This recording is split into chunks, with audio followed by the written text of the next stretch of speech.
So the first couple of days of NBA free agency is done with, and I think it's time we can start refreshing Twitter. I think it's time, dude. You know, it's cooked now. You know, dude, the past couple of days I've been refreshing Twitter like it's freaking nothing.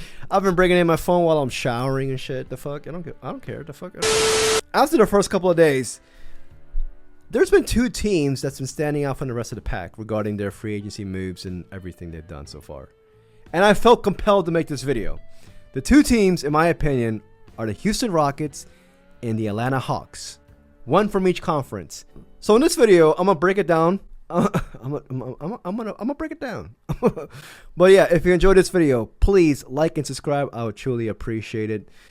I didn't even say what I was gonna break down. I'm gonna break down the moves from both the Atlanta Hawks and the Houston Rockets, and then to why I'm gonna give you my take as to why I think these two teams have stood out from the rest of the pack. So like a week ago, or like a week and a half ago, I made a video about Kevin Durant right before he got traded, and I was just like, where Kevin Durant goes, it could possibly change the landscape of the NBA.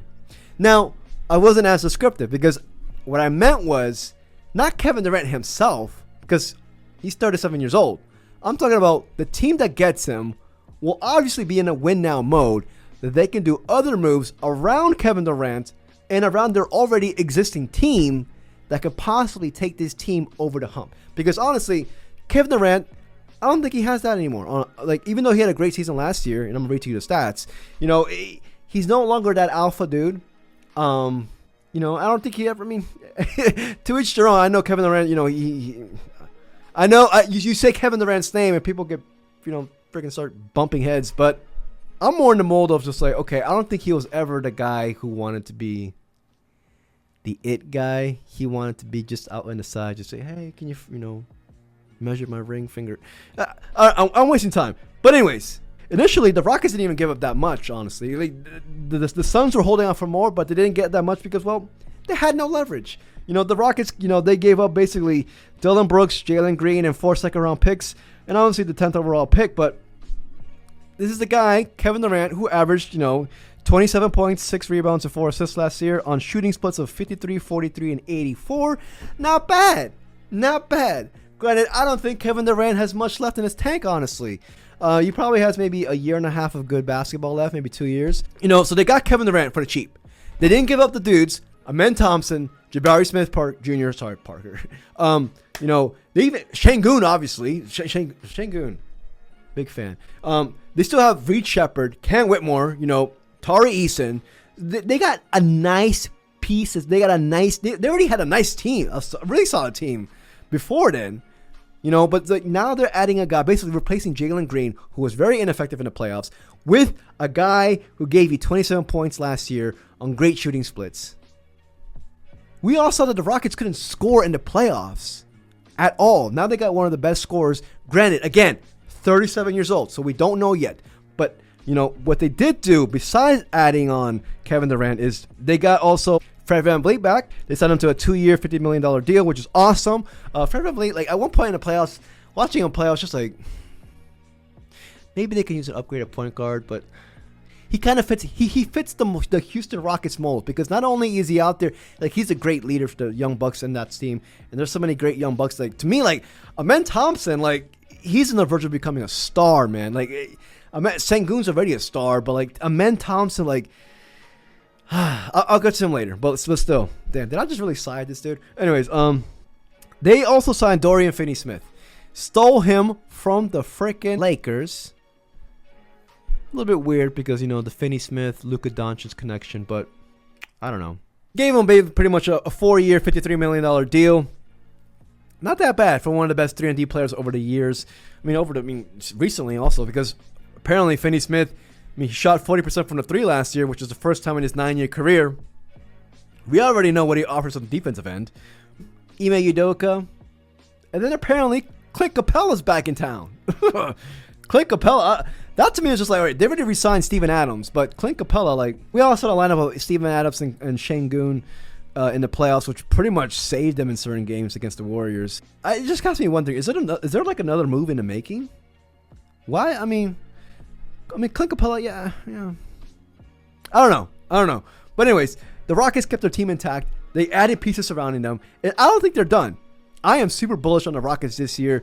What they've done so far, retaining their key guys, not letting them go, not including them in the Kevin Durant trade package, adding one of the best 3-and-D players in this league in Dorian Finney-Smith, got Clint Capella in town, even though it's a little bit weird.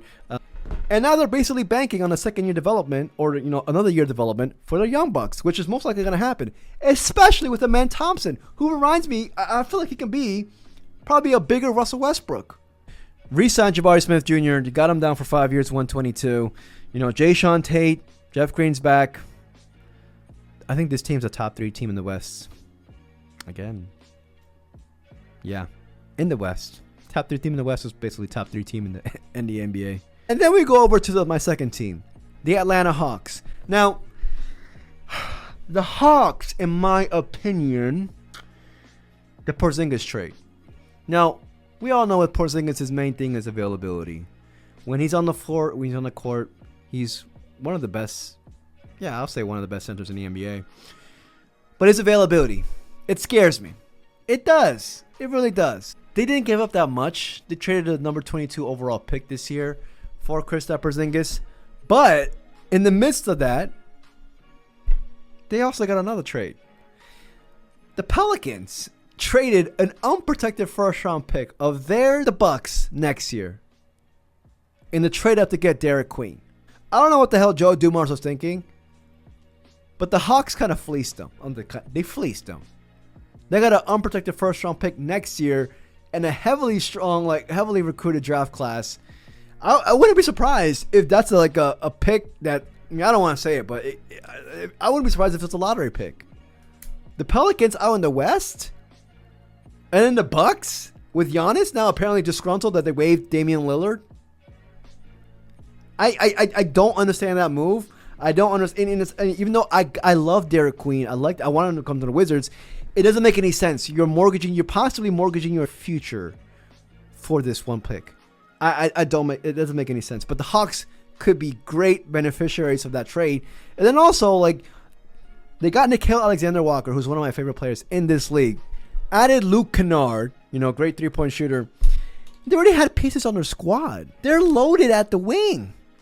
You got Jalen Johnson coming back. And Jalen Johnson, ladies and gentlemen, is an all-star in the making. Jalen, these motherfuckers. He was out. He only played 36 games, I believe, last year, out with an injury. He's coming back. The second coming of Jalen. He's back. And now you got to squad, it's like a complete 360. Whereas, there were rumors that they were possibly going to trade Trae Young this offseason.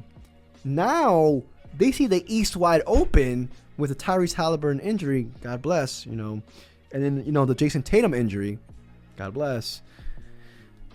And they think they can go make a run for it, which they should have that mindset, considering how the East is faring right now. You look at the team, they got Dyson Daniels, now you're adding a Nickeil Alexander-Walker. You got Jalen Johnson possibly molding into an all-star next year. You got the number 1 overall pick from last year's draft in Zachary Risache, who's going to be taking another year of development, another step. And then you got the fillers in with Nickeil Alexander-Walker, who's one of my favorite players in this league, elite 3-and-D player, Luke Kennard, and now you got the pieces of a team that can contend in the East. I'm just how far up can they go now? Could they be top 5? I like to think so. That Nickeil Alexander-Walker pickup, man, severely underrated. Imagine Nickeil Alexander-Walker and Dyson Daniels on the court at the same time. Jesus Christ. They're going to be strapping up.